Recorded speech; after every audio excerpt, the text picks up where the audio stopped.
Tetapi kerana Musa anak ulama, Musa bawa Al-Quran. 3 kali Musa bawa Al-Quran depan Anwar Ibrahim. Musa kata, Datuk Seri, di dunia saya lepas, tapi di akhirat saya berjawab. Sebab itu dia memang dendam dengan Musa, dia geram dengan Musa.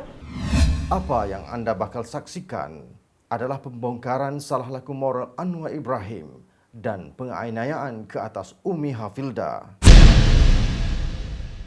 Jadi, kalau setahun sebelum tu apa saja Anwar cakap, Dr. Mahathir kata yes, yes, yes, yes. Tiba-tiba lepas tahun, Dr. Mahathir terdetik dekat hati dia. Kenapa surat yang dia dah buang, kenapa surat yang dia dah haramkan muncul semula. Jadi, sebagai Perdana Menteri yang mengamalkan ketulusan dan keadilan, Dr. Mahathir arahkan Musa Hassan untuk menyiasat ya. Masa tu Musa belum lagi Ketua Polis, Musa baru SAC 2. Dan ini semua kerja Tuhan, saya kata.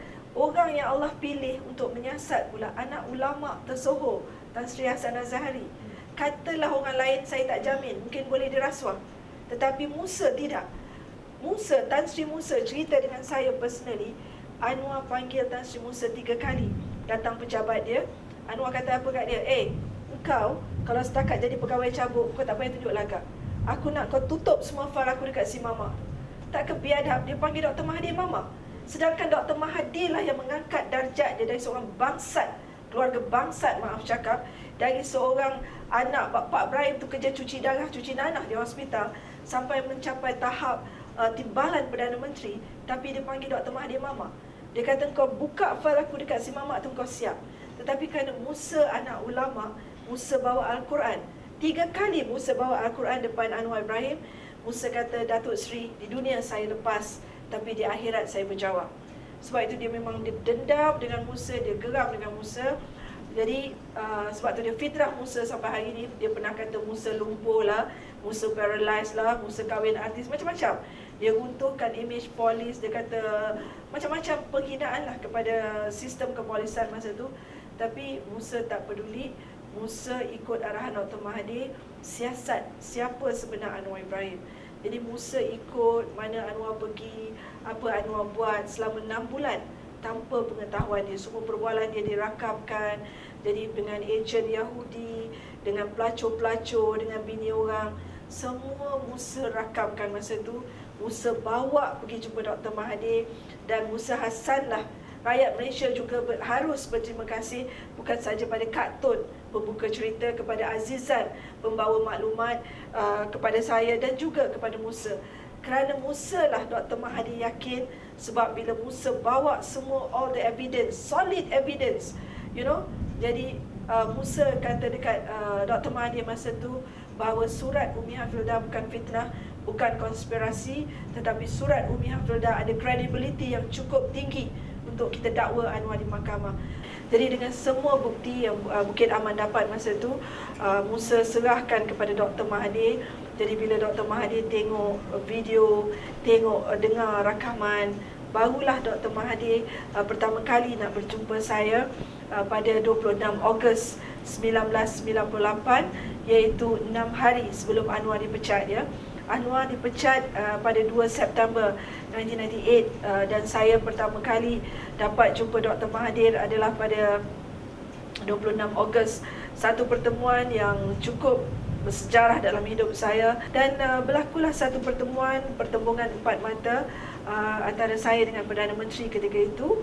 Jadi dalam pertemuan itu segala yang tersurat dan tersirat dirungkai satu persatu. Tetapi bagi saya, Ayahanda Mahathir adalah seorang khalifah yang cukup hebat. Saya masih ingat lagak dia macam ni, dengan tangan dia macam ni. Begitu serius dia memandang saya. Soalan pertama dia tanya saya tanpa senyum, tanpa ni, dia pandang dengan tangan dia macam ni. Pasal apa buat surat? Dia tanya saya. Saya takkan lupa soalan itu. Pasal apa buat surat? Walaupun semua bukti Dr. Mahathir dah dapat dari Bukit Aman, tetapi inilah Dr. Mahathir. Dia nak tahu siapa Umi Hafilda.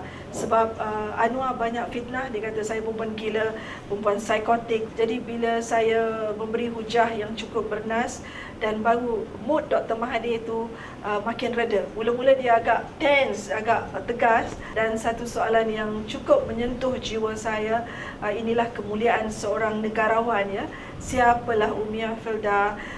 seorang gadis biasa. Saya bukan anak raja, saya bukan menteri, saya bukan senator, saya bukan yang berhormat. Tetapi dia minta pandangan saya. Saya cukup terkejut dan terharu bila Dr. Mahathir minta my opinion.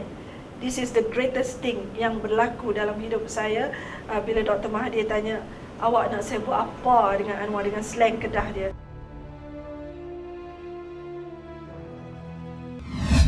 Jelas dapat dilihat bagaimana peribadi Umi Hafilda telah dilanyak serendah-rendahnya dengan fitnah yang mengatakan dia pernah tidur dengan Nur Azman Abdullah atau Baginda Minda, seorang saksi palsu caturan Anwar. Imej Umi Hafilda juga dirosakkan oleh para penyokong Anwar yang buta akan kebenaran dan cuba menyembunyikan kesalahan dengan membela pemimpin songsang sanjungan mereka. Namun yang pasti, cerita-cerita dan pengalaman realiti daripada Umi Hafilda akan terus menghantui Anwar dan Azmin. Ikuti pembongkaran seterusnya.